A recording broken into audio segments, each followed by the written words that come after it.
मैं अपने व्यक्तिगत जीवन में, मेरे आज भी याद है, मेरी माँ ने एक बार मुझसे कहा कि मेरे मामा बहुत गौरवशाली हैं कि उनकी बिटिया ने उनको प्लेन का सफ़र करा दिया। क्योंकि हम गांव से आते हैं, किसान परिवार से हैं, तो हर चीज़ की हमारे लिए अहमियत है। मैंने भी ये तय किया था कि मैं अपनी सैलरी से अपनी माँ को एक बार हवाई जहाज़ का सफ़र ज़रूर कराऊंगा।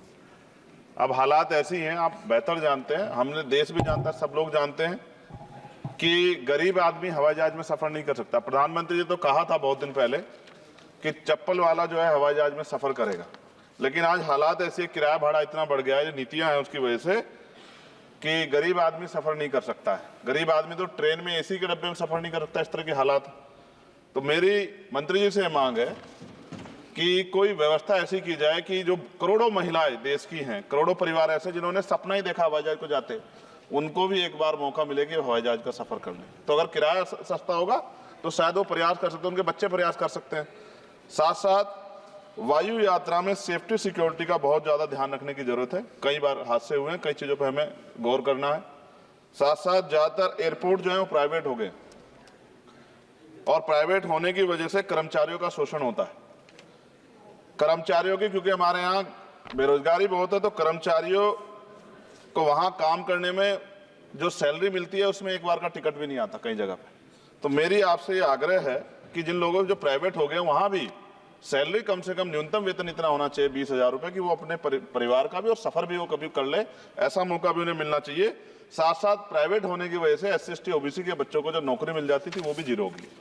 तो मेरी आपसे आग्रह है कि अगर प्राइवेट भी हो गया तो उनसे भी कहा जाए कि कमजोर वर्गों के लोग बच्चों को मौका दिया जाए। साथ साथ नगीना में जहां जिन्होंने मुझे चुन के भेजा, मैं उनका धन्यवाद करता हूं उस क्षेत्र का, वहां एयरपोर्ट नहीं, और लंबे समय से उनकी ये मांग, वहां पायलट ट्रेनिंग स्कूल भी नहीं है, एरोस्टेस ट्रेनिंग स्कूल भी वहां खोलना चाहिए, क्योंकि ग्रामीण क्षेत्रों की प्रतिभाओं को नकारना नहीं चाहिए। साथ साथ मेरा जिला जो है सहारनपुर, वहां एयरपोर्ट पुराना है, वो डिफेंस का है सरसावा में, लेकिन वहां से पैसेंजर जो है यात्रा के लिए कोई सुविधा नहीं। और साथ साथ एक जगह है छुटमलपुर, क्रांतिकारी जगह है, जहां हम पैदा हुए, क्रांतिकारी जगह है ही वो सर। तो वहां पे भी हवाई पट्टी की जो है स्थापना जो है सरकार को करानी चाहिए। हमारे लोगों को, छुटमलपुर के लोगों को बहुत अच्छा लगे और फायदा भी होगा, बहुत सारा जो है आसान हो जाएगा जनता के लिए।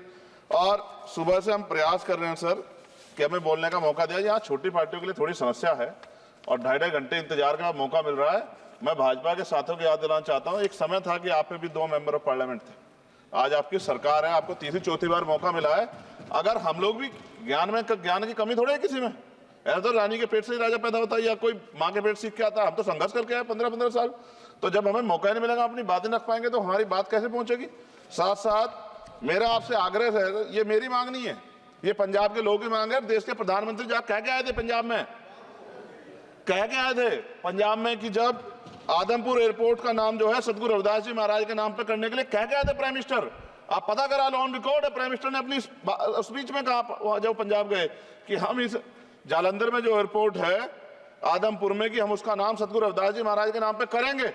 लेकिन सर दावे और वादे हैं, कब तक ये खोखले वादे होते रहेंगे। देश के प्रधानमंत्री की बात का कोई सम्मान होना चाहिए। क्या सरकार, ये मंत्री जी नहीं सुनना चाहते, या फिर उन्होंने झूठा वादा कर लिया, इन पे भी ध्यान देना चाहिए। लेकिन साथ साथ मेरी मांग भी है, मैं पुनः इस बात को दोहराऊंगा सर, कि गरीब लोग, मैं गांव में जाता हूं, मीटिंगों में जाता हूं, पूछता हूं महिलाओं से, कभी हवाई जहाज सफर किया? मैं लाखों लोगों से मिल चुका, आज तक गरीबों ने हाथ नहीं उठाया सर कि उन्होंने हवाई जहाज का सफर किया, हेलीकॉप्टर का भी नहीं किया है। क्योंकि सर इस देश में आर्थिक गैर बराबरी बहुत बड़े पैमाने पे है। गरीब पैदा होता है, मर जाता, ना अच्छा इलाज मिलता, ना सुविधाएं मिलती, बस उसका जीवन है कि वो पैदा हो गया, ऐसा लगता है मजबूरी में पैदा हो गया, उसको पैदा ही नहीं होना चाहिए था।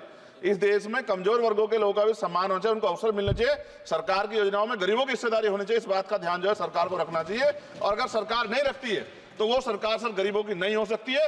नौजवान जो है मंत्री सरकार ने दिए हैं, और मुझे उम्मीद है कि एक नौजवान दूसरे नौजवान के दर्द को और गरीबों के दर्द को और ग्रामीण क्षेत्रों के दर्द को समझेगा। और मुझे भरोसा है आपके ऊपर, आपकी शैली के ऊपर, क्योंकि पिछली बार भी विषय उठा था। हम जाते हैं सब लोग कि आप इस बात को इस बार सफल करने में कामयाब हो जाएंगे। मेरी मंगल कामनाएं भी है कि कोई गरीब परिवार आपको प्रार्थना करे, दुआएं करे कि आपने उनको ये मौका दिया। वरना आदमी पैदा होता है भारत में और गरीबी में मर जा, हजारों साल चला, अब भी आज़ादी के 75 साल बाद भी अगर ये नहीं हो पा रहा है तो इस पे हमें गौर करना चाहिए कि क्यों नहीं हो पा रहा। कई सीनियर साथी हमारे यहाँ हैं, मैंने उनको प्लेन चलाते हुए देखा, मेंबर ऑफ पार्लियामेंट होते भी। मेरा विश्वास है कि अगर इधर से भी और इधर से भी सब लोग जनता के विषय में सोचेंगे तो जनता की जिंदगी आसान होगी, जो कि अभी नजर नहीं आती। और मैं फिर आपसे आग्रह करूंगा, आप चेक कराइए, SC ST OBC के बच्चों को वैसे ही नौकरी नहीं मिल रही है, और जब ये पूरा सेक्टर प्राइवेट हो जाएगा तो क्या रिजर्वेशन करेंगे हम लोग? क्या फायदा रिजर्वेशन का? जब SC ST OBC के बच्चों क्या रिजर्वेशन का फायदा? गाली तो खाते हैं इस नाम पे, लेकिन रिजर्वेशन ही कहां मिलेगा जब सब प्राइवेट हो जाए? प्राइवेट वाले कहां दे रहे हैं?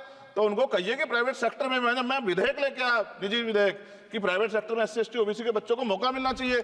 सुप्रीम कोर्ट का एक ऑर्डर, आज चर्चा हुई इसमें कि भाई क्रीमिलेयर होगी। कितने अरबपति बने आप लोग? कितने लोगों पे हवाई जहाज बताइए? SC ST के लोगों पे कितने लोगों पे हेलीकॉप्टर बताइए? आप कुछ नहीं है आपके पास आंकड़े। सब लोग मिलकर गरीबों को चलना चाहते हैं, ये गलत है सर। मैं आपका धन्यवाद करूंगा पुनः सर, और क्योंकि हम ही कोरम पूरा करते हैं सर, देख लीजिए आप, हम ही बैठे कोरम पूरा करते हैं। हमें विश्वास है अपने देश की पार्लियामेंट पे कि आज नहीं तो कल इस पार्लियामेंट से गरीबों के लिए कानून बनेंगे और गरीबों के लिए पॉलिसियां बनेंगी और गरीबों को भी सम्मान का जीवन मिलेगा, ऐसा हमें विश्वास है।